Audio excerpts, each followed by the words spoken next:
Well, it seems like there's another climate change scandal brewing. Chris Horner, senior fellow at the Competitive Enterprise Institute, is threatening to sue NASA if they don't release data that he believes was manipulated to support global warming. And Chris is joining me right now. Thanks so much for being here. Thank you. So first of all, tell me, why do you believe NASA would manipulate data to support global warming? Well, they're clearly manipulating it, but everybody who takes the raw data does. NASA just has a history of mistakes that all happen to fall on the side of creating a spurious warming trend. So why is, I suppose, the answer you would give is regarding any other human being, and scientists, though we tend to forget this, are human too. There's a tremendous and ever-increasing pot of taxpayer money that goes to alarmism, and if you happen to find that maybe there's no great problem, the money dries up. We've established this. I've written about it. NASA has done better than any U.S. taxpayer-funded agency, in fact, retooling itself to some extent to become a climate change agency after space funding relatively declined. So there's ideology involved. The gentleman running the office makes no bones about his fairly extreme and radical views about society and energy use and so on. So I don't need to get into motivations. We have a right to the data. They've got a clear track record of making mistakes. And their behavior over the past 2+ years in stonewalling us probably speaks to the issue as well. And so how is your investigation going? I mean, are they being cooperative in giving you this data? Where do you stand right now?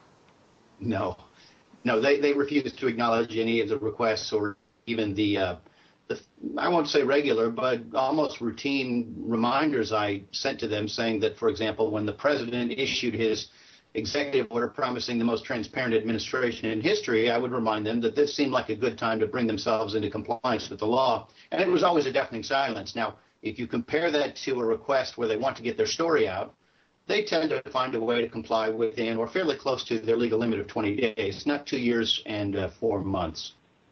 And, you know, you kind of touched on this already, but I mean, what exactly is, I'm trying to understand, NASA's motivation for advocating that global warming is real?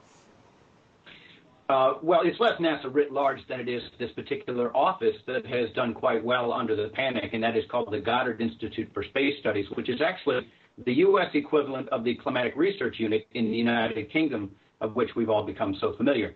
Goddard is run by a gentleman named James Hansen, who is credited in America with having essentially invented this issue for political purposes at a hearing in the Senate in June 1988, where the chairman has gone so far as to admit that they defeated the air conditioning in order, in his words, to get shots of that wonderful James Hansen mopping his brow for an attendant media. So he's a fully invested partner. It's the Goddard office, less than NASA proper, that seems to have more motivation in sexing things up. And, you know, to many people who have been following this Climategate scandal, this NASA controversy isn't that surprising. I mean, what did you think about the Climategate scandal? Were you surprised at all by it? No, I wrote a book released 1 year ago called Red Hot Lies, How Global Warming Alarmists Use Threats, Fraud, and Deception to Keep You Misinformed. And I named these gentlemen's names, who are the principal actors in the CRU, the CRU tape letters. I described what they were doing. What are being hailed as revelations by the few in the media covering this are actually affirmations. It wasn't so much original work on my part, but work of many other individuals who had found that this is what they were doing, how they were doing it, and now they just prove in their own words, taken in full context, by the way, not taken out of context, that this is in fact the case. And, you know, recently President Obama announced that he wants to reduce carbon dioxide emissions. I mean, are you worried at all about the direction that the world is heading in, especially given that all these officials and climate change proponents are meeting in Copenhagen right now? Well, I've attended many of these and was smart enough to stay home this time because they generally end the day after they were scheduled in the morning because the journalists were tired by midnight, so they come back in the morning and with tears in their eyes. Typically, the European diplomats will wave around a piece of paper declaring Greenpeace in our time, and it turns out to be not much more than an historic agreement to meet again later. That's probably what's going to happen here. The only thing that concerns me is this time, unlike all of those other meetings, they were expected to agree on a piece of paper that would rise to the level of ratification by our Senate.